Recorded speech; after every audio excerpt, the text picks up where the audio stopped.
fase de conhecimento atrasada, às vezes. Por quê? Porque perde muito tempo na execução.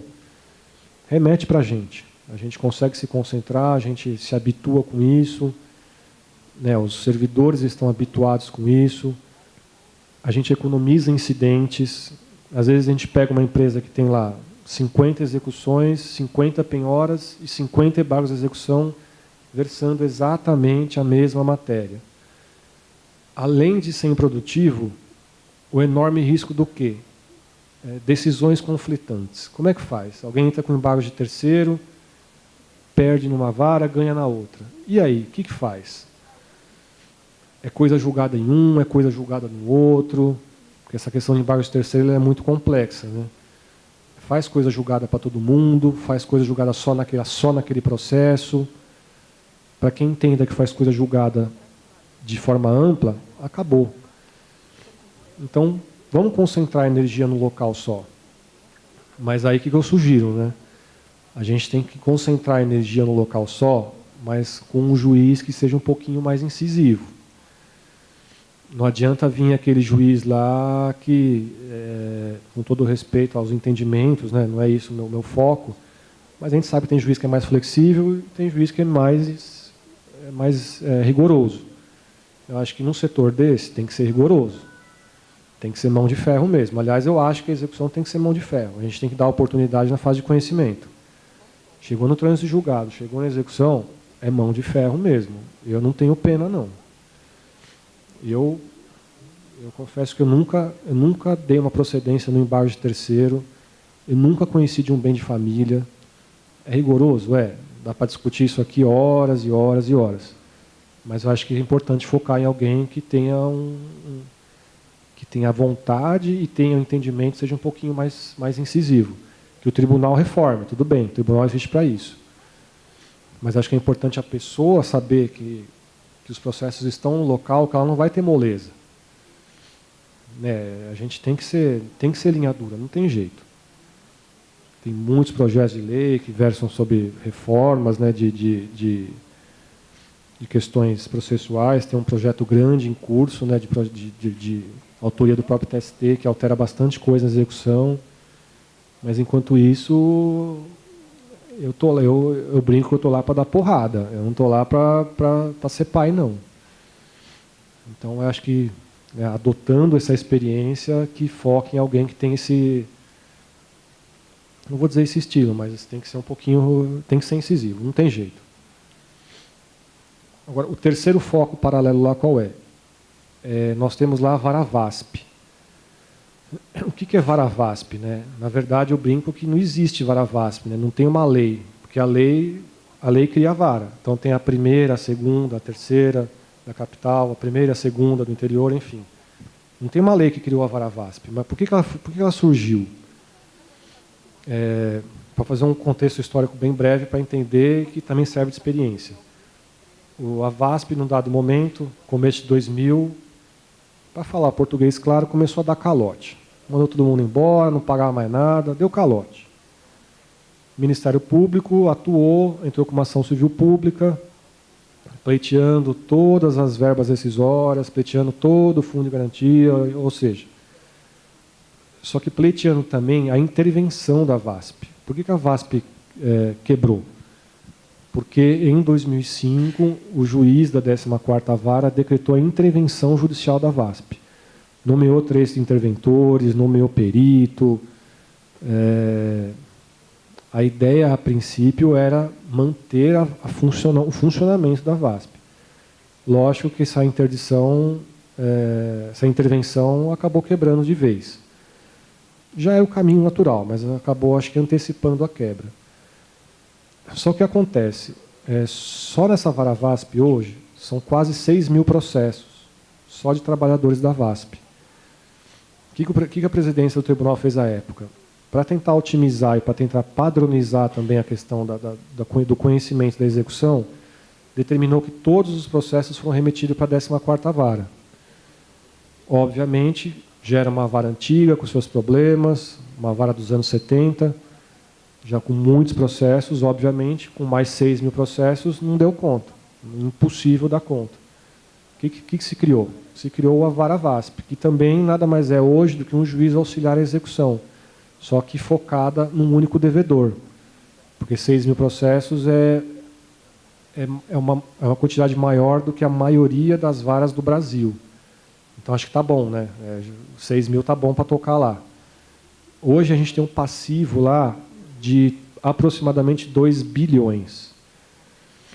Nós temos um ativo, hoje, com trânsito em julgado de um dos bens, de 300 milhões. Ou seja, nem adianta fazer audiência de conciliação. Está muito distante, está muito longe. Aí que eu falei que entra um pouquinho os serviços de inteligência específico da execução. Esse é um setor que fica mais afeto a mim. O que eu executo hoje? O que é o meu dia a dia lá? É executar, não a VASP, né? Porque a VASP está falida, né? Decretou falência, então eu não posso executar ela. Teve conflito de competência no STJ, então a VASP está lá quietinha no juízo da falência. Aliás, quietinha demais, porque não anda, né? Mas a praxe da falência no Brasil é essa. Então, eu estou executando o grupo econômico que compunha a VASP. Então, todas as minhas energias hoje, elas estão 100% focadas nesse grupo da VASP. Então, por exemplo, eu fiz um SIMBA recente que eu estou estimando tranquilamente lá, mas estou sendo bem otimista. Eu estou estimando umas 1000 páginas de PDF para analisar. Como é que uma vara vai fazer isso? Imagina que em São Paulo, tranquilamente, cada vara tinha um processo da VASP, pelo menos um. Imagina toda a vara, só na Barra Funda são 90. Né, na região central são 90. Imagina cada vara fazendo um SIMBA e fazendo uma análise de 1000 páginas de PDF para tentar descobrir alguma coisa com SIMBA, se é que vai descobrir ou não, enfim. É inviável, é improdutivo, não tem sentido. Aí nossa ideia qual é? A gente está prosseguindo com a execução, a gente está adotando medidas novas, ideias novas, enfim. Num dado momento em que diminuir esse passivo de processo, que hoje está na casa dos 6 mil, com essa distribuição que a gente está pensando em fazer agora, talvez a gente diminua aí uns cerca de 2 mil processos. Mas, enfim, a gente começar a agregar outras execuções coletivas, que em São Paulo tem a rodo. É que hoje para nós é inviável, mas a nossa ideia qual é? Ela vai deixar de ser vara VASP. A nossa ideia é que ela passe a ser o quê? Vara de execução coletiva. Como eu disse antes, para economizar energia. Não a de quem está à frente lá, né? A gente se foca tudo lá, mas a gente economiza energia de todo o tribunal, de todas as varas. E a gente faz um serviço melhor. Não porque eu sou melhor, não porque os servidores são melhor, não é isso. Mas quando você foca numa coisa só, obviamente você faz melhor. Acho que isso ninguém vai dizer o contrário aqui. Então a experiência tem sido boa lá. Eu asseguro hoje com segurança que se não tivesse, por exemplo, essa vara VASP, a gente não teria percorrido 50% do caminho que a gente percorreu até hoje. Mas isso estou sendo bem otimista. Eu acho que é bem menos que isso. Por quê? Porque a gente focou nessa energia lá. Focamos o trabalho em conjunto com o advogado. Então, os advogados estão sempre lá me dando ajuda, me dando orientações que eu digo ideias, porque eles fazem serviço de detetive já, né? Porque muitos advogados têm uma carteira muito grande, então eles fazem serviço de detetive e nos auxiliam. Mais uma coisa, mais uma razão para ter o juiz auxiliar. O advogado não vai passar nas 90 varas todo dia. Onde ele passa hoje? Só na minha vara. Então ele vem para mim, olha, esses dias ele me descobriu um bem. Então ele não tem como ele ir em todas as varas, olha, juiz, descobriu um bem. Vai na segunda, olha, ele vai em todas as varas, olha, descobri bem. Não, ele trouxe para mim. E eu já tomei a providência, a gente está prosseguindo. Então isso que é muito importante. Agora, tudo isso é só alegria? Não. Tem muito questionamento, inúmeros. Tem advogados que brigam, que falam que esse deságio é um absurdo, que não é nosso papel fazer isso. Talvez concorde. para acalmar ânimos, geralmente em mês de audiência, o que eu falo? Eu falo, doutor, não tem ninguém mais triste aqui do que eu de estar pagando 70% de uma coisa que é 100%. Eu, como instituição, eu, como juiz, eu teria o dever moral até de te dar 100%. Só que eu não tenho. Então eu falo, o senhor fica à vontade, o senhor não está aqui, o senhor não é obrigado a fazer acordo. Pelo contrário, aqui chama-se audiência de conciliação, não de imposição. Aceita quem quer. Mas a nossa realidade é essa. Como eu disse, via de regra, quando não aceita num dado primeiro momento, aceita no segundo, no máximo no terceiro. Porque eles enxergam que realmente a gente está fazendo um bom trabalho, a gente se esforça, só que não dá para tirar água de pedra. Então, isso tem questionamento. Tem questionamento também, aí já vai numa questão também mais jurídica, o que acontece? Como eu disse antes, a pessoa está lá para receber um dinheiro, ou então já penhorou um bem, está lá para ir para a asta, o que ele entende, esse advogado? Ele fala, não, espera aí, esse dinheiro é meu. O que eles adotam como argumento jurídico principal? O 612 do CPC atual. Eles falam, não, a preferência é minha. Qual o argumento que a gente rebate? Não, a preferência não é tua. A preferência, nesse dado momento, é de todos.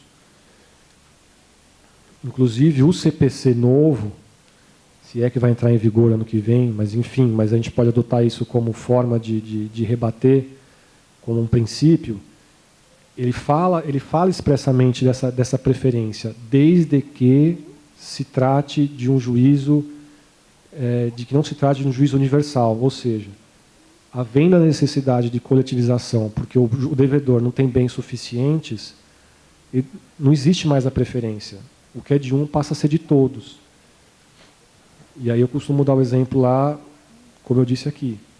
Eu falo, doutor, eu não posso privilegiar a pessoa que deu sorte, distribuiu numa vara excelente, correu bem, andou, voou, e a pessoa do lado, que caiu numa vara ruim.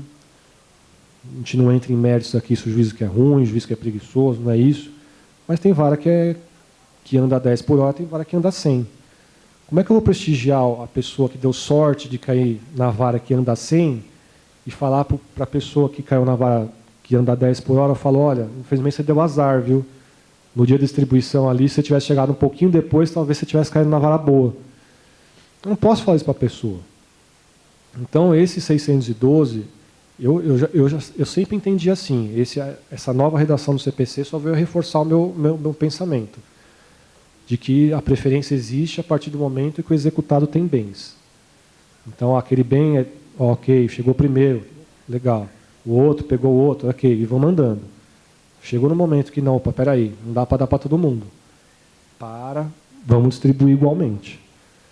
É justo, injusto? Não sei. É o que eu penso, é o que normalmente os tribunais têm entendido. Os advogados reclamam muito disso. Tem muita discussão também entre os próprios advogados. Isso também é algo que, além da vara, tem advogados mais diligentes e advogados menos diligentes. Isso também é algo que é fato. Então, o advogado diligente, ele chega para mim e fala, poxa, eu trabalhei que nem um louco aqui, eu fui atrás, pesquisei, gastei dinheiro. Agora, não é justo que eu, que fui diligente, tenha que repartir o bolo aqui com o advogado que ficou em casa dormindo. Eu me sensibilizo com essa história. Mas, juridicamente, a resposta é a mesma. Não tem o que discutir. O que é de um nesse dado momento e que está com dificuldade, né, não tem passivo, não tem ativo para todo mundo, paciência, vai distribuir igualmente entre todos. Mas o principal de tudo qual é? A experiência mostra, num primeiro momento, a gente era muito questionado, era muito refratário, ninguém queria, todo mundo brigava. Está mudando, por quê? Porque os próprios advogados dos exequentes estão percebendo que, ainda que, por exemplo, exista um deságio, mas pelo menos a coisa anda. O negócio flui, isso que é importante. Então, isso é tempo. Isso, no primeiro momento, vai ser ruim, vai ter muita briga, questionamento. Vamos falar com o corregedor, mas imagina fazer uma suspensão aqui da execução. Mas vale a pena o esforço. Mantenha, porque a experiência nossa lá tem sido fantástica. Tem sido muito produtivo, cerca de 80%, 90% desses PPs chegam ao fim, paga todo mundo, a empresa continua. Lógico, no futuro pode ser que vá mal de novo, enfim, aí já foge ao nosso... Mas a experiência é boa, tem mostrado bons frutos.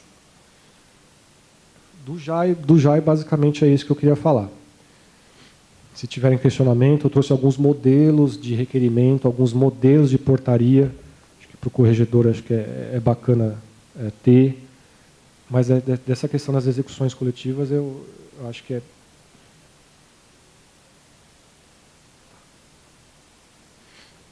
como o Homero foi convidado para fazer boas práticas em execução. Ele não pôde vir, então ele me trouxe só algumas ideias. Como falta pouco tempo, eu vou ser breve.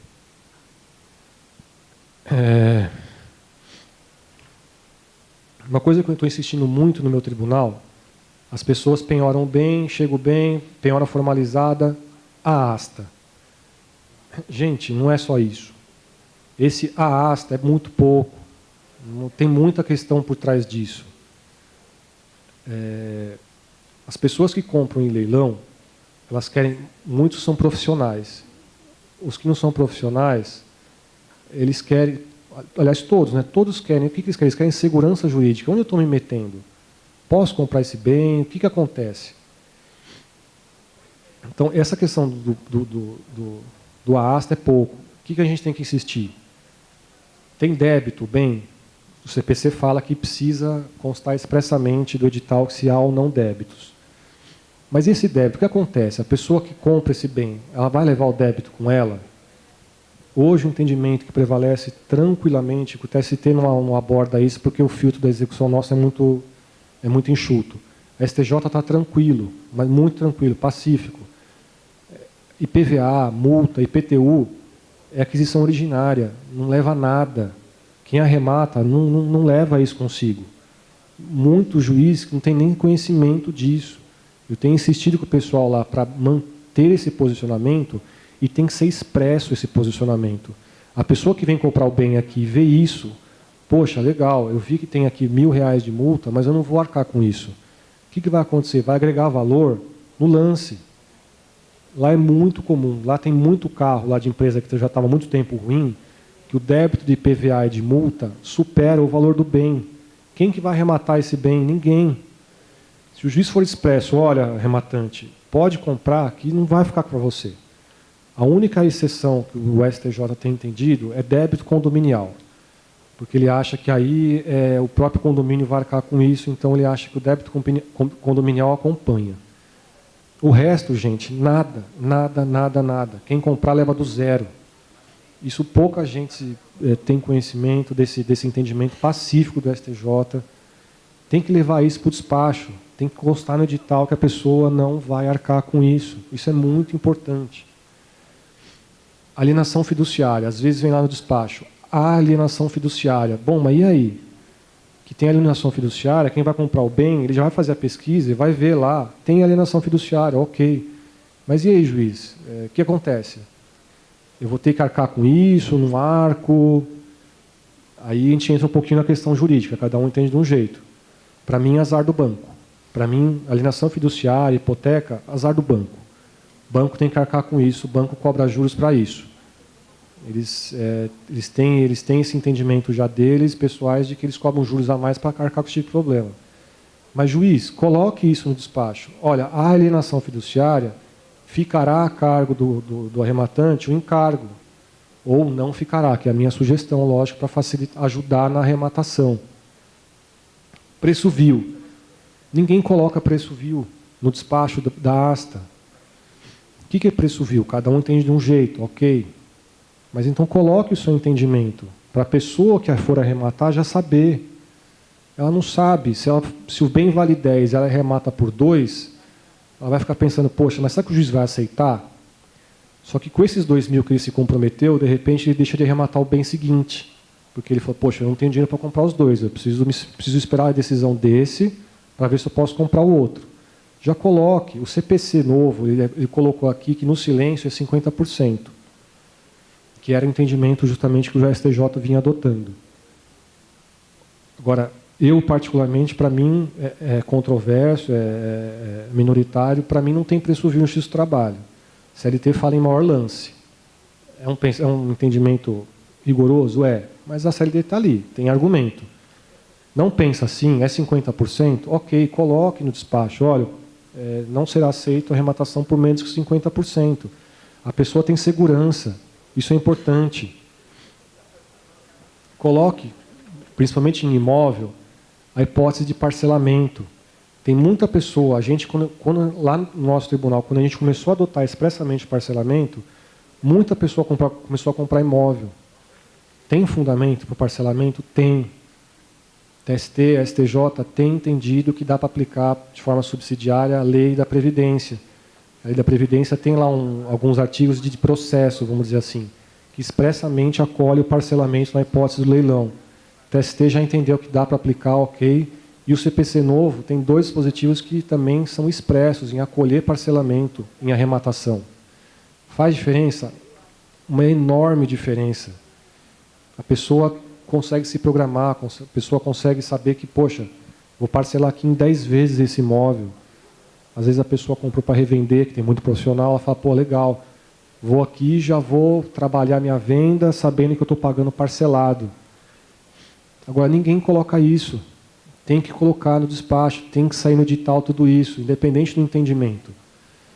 Agora, fica a minha sugestão do entendimento rigoroso. Quem ganha hoje com bem de família e com alienação fiduciária? Banco e devedor. O que o devedor faz? O devedor mora, a gente tem caso lá, ele mora num apartamento no Genópolis, que é um bairro nobre, apartamento avaliado em 4 milhões de reais, e foi reconhecido bem de família. E aí, para isso que a gente está aqui? Ele anda numa BMW, que é a alienação fiduciária. Ah, não pode executar, não pode penhorar. Que o STF falou que não pode. Mas é para isso que a gente está.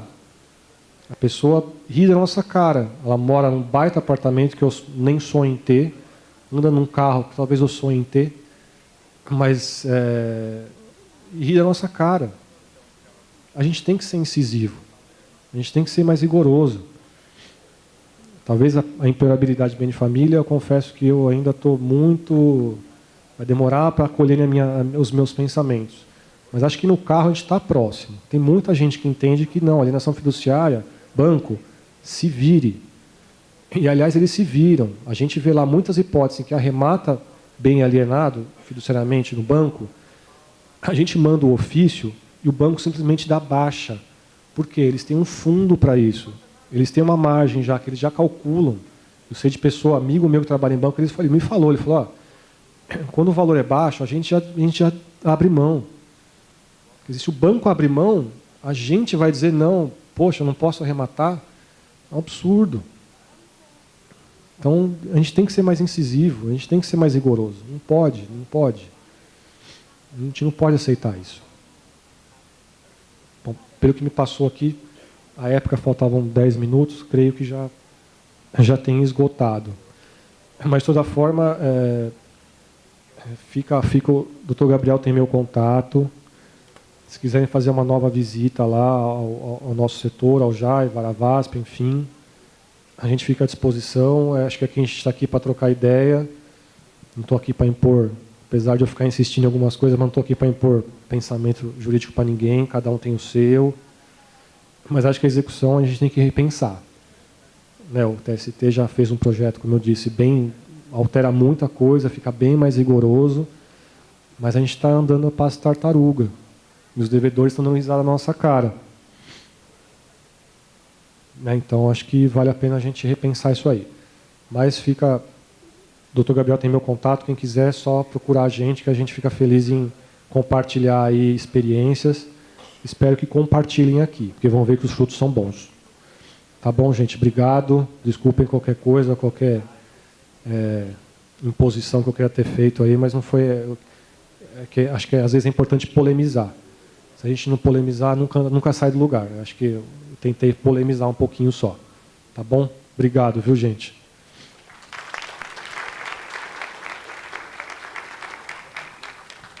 Aliás, bom, se tiver alguma pergunta, questionamento, alguma coisa, que não seja agora, né? Mas futuramente também, mas se quiser fazer agora, eu também fico à disposição. Agradecemos a participação do Dr. Flávio Bretas Soares Júnior e convidamos o desembargador corregedor regional, Dr. Gabriel Napoleão Veloso Filho, a fazer a entrega do certificado de participação no evento.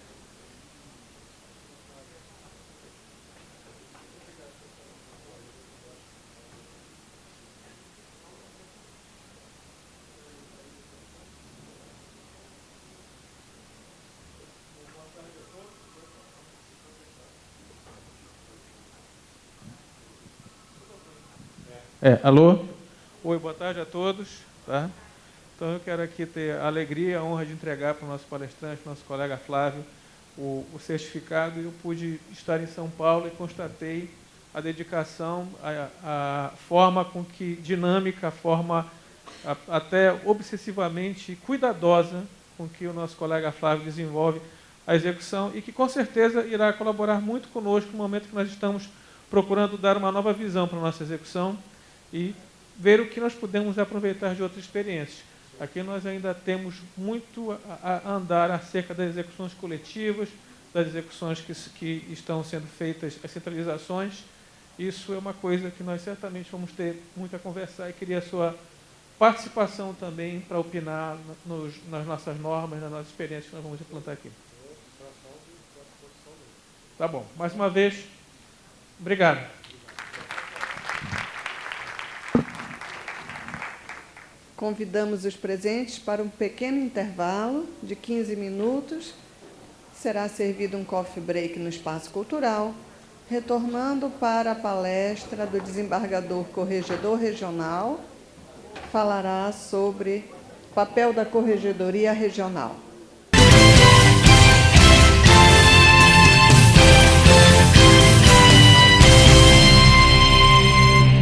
Daremos seguimento às palestras, convidando o excelentíssimo desembargador Gabriel Napoleão Veloso Filho, corregedor regional, que apresentará o planejamento estratégico da Corregedoria Regional do Tribunal Regional do Trabalho da 8ª Região.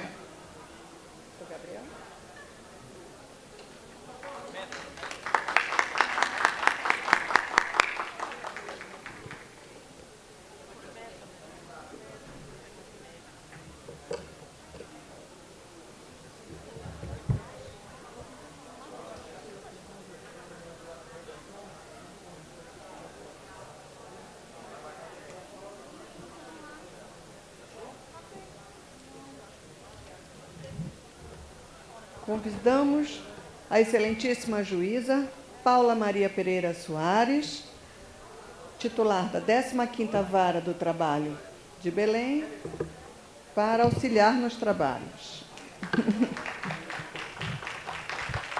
Convidamos o assessor de Planejamento e Gestão Estratégica, Rodopiano Neto, para auxiliar na apresentação.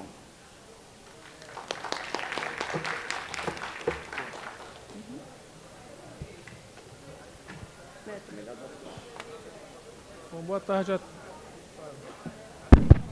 Boa tarde a... Não? Tá no microfone? Tá. Ah, tá. Bom, boa tarde. Com alegria que eu inseri esse tema, que eu propus que esse tema fosse colocado no nosso encontro hoje para tratar de execução, porque a execução, muitas vezes, até pelas nossas atribuições normais do dia a dia, no primeiro grau, é uma coisa que fica um pouco para o segundo plano. Nós acabamos, até com as novas exigências do processo judicial eletrônico, com o acúmulo de serviços que acontece, com o número de audiências que nós temos de fazer, e sentenças e decisões relacionadas a isso, a execução acaba muitas vezes sendo colocada como sendo relegada, e com isso o que acontece é que os processos demoram mais a serem resolvidos quando não seguem um caminho diferente do caminho que deveria trilhar. Logo, é oportuno, é necessário que nós façamos essa parada e possamos refletir só sobre a execução, que é uma coisa que nós muitas vezes não temos essa oportunidade no nosso dia a dia. O que nós vimos aqui com os colegas que nos antecederam, a colega que nos falou sobre o Núcleo de Pesquisa Patrimonial, a colega que falou agora sobre a experiência de São Paulo, com a centralização de processos, são estratégias um pouco diferentes que fazem com que esse foco tenha de ser feito sobre a execução, seja pela existência de um outro órgão, seja pela existência de uma normatização específica.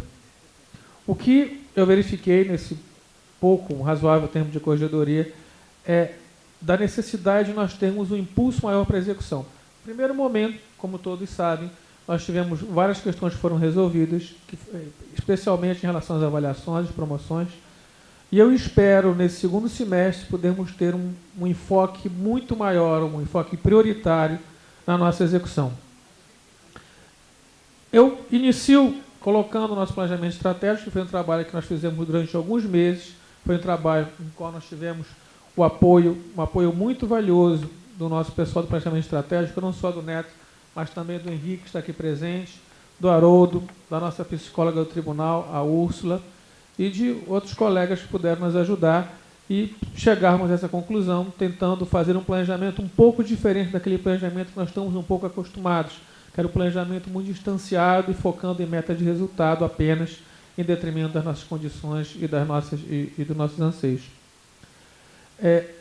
Esse nosso planejamento tem vários pontos relativos à execução, várias ações que, como eu vou colocar no curso dessa palavra que eu tenho com vocês, vão exigir, inclusive, a opinião de vocês, que nós queremos democraticamente contar com essa participação.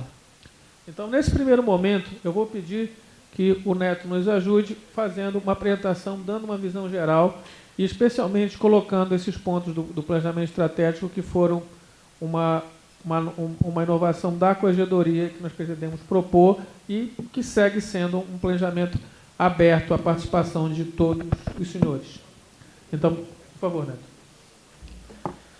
Obrigado, corregedor, doutora Paula, em nome de quem cumprimento todos os membros aqui presentes. É uma satisfação para a gente, da Coordenadoria de Gestão Estratégica, aqui representada por mim, o Rodolfo Neto, e o Henrique, ali, chefe da seção de projetos, que nós, uma equipe multidisciplinar, que, como o doutor Gabriel disse, contou com a participação da psicóloga do tribunal, enfim, toda a equipe da corregedoria, a doutora Paula também atuou bastante, enfim, para chegar nesse produto diferenciado, um planejamento estratégico que busque equilibrar a produtividade e trabalho saudável. Então, vocês estão agora a oportunidade de primeira mão, né, ver um pouco do resultado desse trabalho, que é o que nós vamos apresentar aqui. Bom, eu vou pedir licença, doutor, para ficar de pé, para ficar mais fácil aqui a apresentação, tá?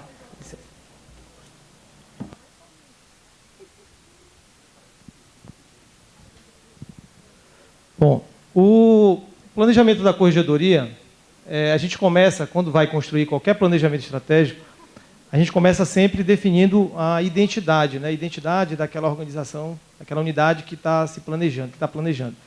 E essa identidade ela é composta por esses três elementos aí: missão, visão de futuro e valores. Então, a gente já mostra, com relação à missão, né, a razão de ser, por que a corregedoria regional da 8ª região existe, né? Então, foi definida essa missão. Ela existe para zelar pela efetividade da prestação jurisdicional, mediante a orientação e auditoria das atividades jurisdicionais e administrativas do primeiro grau, com ênfase no gerenciamento participativo e no compartilhamento de boas práticas de gestão. Então, já dá um diferencial desde a missão, né? Então, gerenciamento participativo e compartilhamento de boas práticas de gestão. A gente já vai ver que nas correições integradas, que acredito que o doutor Gabriel vai falar daqui a pouco também, já há um diferencial nesse sentido, né? A ênfase no compartilhamento de boas práticas de gestão, exatamente alinhado a essa missão da corregedoria. E, mais alinhado ainda a essa visão que eu falei, de buscar o equilíbrio entre produtividade e trabalho saudável, está na própria visão de futuro, que foi definida dessa forma. A corregedoria ela quer ser reconhecida nos próximos 2 anos, 2015 e 2016, ela quer ser reconhecida como instrumento para a promoção do equilíbrio entre produtividade e meio ambiente de trabalho saudável. Ok? Então, essa é a visão de futuro que a Corregedoria vai buscar alcançar nos próximos 2 anos. E tendo como valores a ética, a efetividade, a transparência, a cooperação, a gestão democrática, a dignidade humana, a valorização das pessoas e a busca por um meio ambiente de trabalho saudável. Então, essa foi a identidade institucional definida no planejamento da Corregedoria. E para cumprir essa missão e alcançar essa visão de futuro com base nesses valores, a atuação da Corregedoria foram definidos objetivos estratégicos nessas 3 grandes áreas de atuação: resultados, processos internos e recursos. Então, nós vamos ver aqui o que é que foi definido em cada uma dessas grandes perspectivas de atuação da Corregedoria. Com relação a resultados, a ênfase, até alinhada ao nosso planejamento estratégico institucional e ao planejamento nacional, a ênfase se dá exatamente no acesso à justiça e na qualidade do serviço. Com relação ao acesso à justiça, foi definido esse objetivo aí: garantir os direitos da cidadania. Isso aqui é um macro desafio nacional do Poder Judiciário. O Poder Judiciário, por meio do CNJ, definiu os macro desafios até 2020 e a garantia dos direitos da cidadania é um deles. E para alcançar esse objetivo, foram definidas 2 metas, e essas metas, para cada meta, nós temos algumas ações. Então, essa é a estrutura do planejamento. Você tem grandes perspectivas de atuação, dessas perspectivas você define áreas de atuação específicas. A partir dessas áreas, nós definimos objetivos estratégicos. Com base nesses objetivos, nós definimos metas e ações. Então, a primeira meta para alcançar esse objetivo de garantir os direitos de cidadania é essa daí: olha, desenvolver e implementar 5 iniciativas voltadas para a promoção dos direitos da cidadania até dezembro de 2016. Sendo que esse ano, 2015, serão implementadas 2 iniciativas e ano que vem 3 iniciativas. Algumas dessas iniciativas que vão ser priorizadas pela Corregedoria: a questão da vara itinerante, do trabalho infantil. Temos ainda algumas iniciativas correlatas, como o Projeto Conciliar, que já está em andamento, principalmente com recursos de revista, o Núcleo Permanente de Conciliação, produção de vídeos, são algumas iniciativas que vão impactar também nessa meta. A outra meta, meta 2, é melhorar em 20% a percepção dos advogados em relação aos serviços prestados pela Justiça do Trabalho da 8ª Região até dezembro de 2016. Entre as iniciativas correlacionadas a isso, temos a gravação de audiências, o repositório de perícias e a centralização de processos. Depois o Dr. Gabriel vai falar um pouco mais sobre essa questão das ações e o que vai ser priorizado. Com relação à qualidade do serviço, que é uma outra perspectiva de atuação por acesso à justiça, o objetivo estratégico foi assegurar a qualidade da prestação dos serviços judiciários do 1º grau. E para essa ação, nós temos essas 2 metas, e no caso da meta 3, que é reduzir em 50% a quantidade de pedidos de providência e de correções parciais até dezembro de 2016. Ano passado nós tivemos 150 pedidos de providência e de correções parciais. A meta para esse ano é reduzir para 125 e até 2016 chegar a 75 pedidos de providência. Providos, pedido de providências providos. Temos 2 ações aí relacionadas: o banco de decisões e um banco de provimentos e recomendações correcionais para garantir o alcance dessa meta. Com relação à meta 4, seria aumentar para 65% a avaliação positiva da atuação correcional junto às unidades judiciárias do 1º grau até dezembro de 2016. Esse resultado aqui a gente extrai da pesquisa de clima organizacional, que é realizada todo ano. Então, tem uma pesquisa específica de satisfação para os magistrados. E lá tem uma pergunta que o senhor deve se lembrar: se a Corregedoria tem servido de instrumento de melhoria do seu trabalho. Então, a ideia é melhorar o índice de resposta, que atualmente está em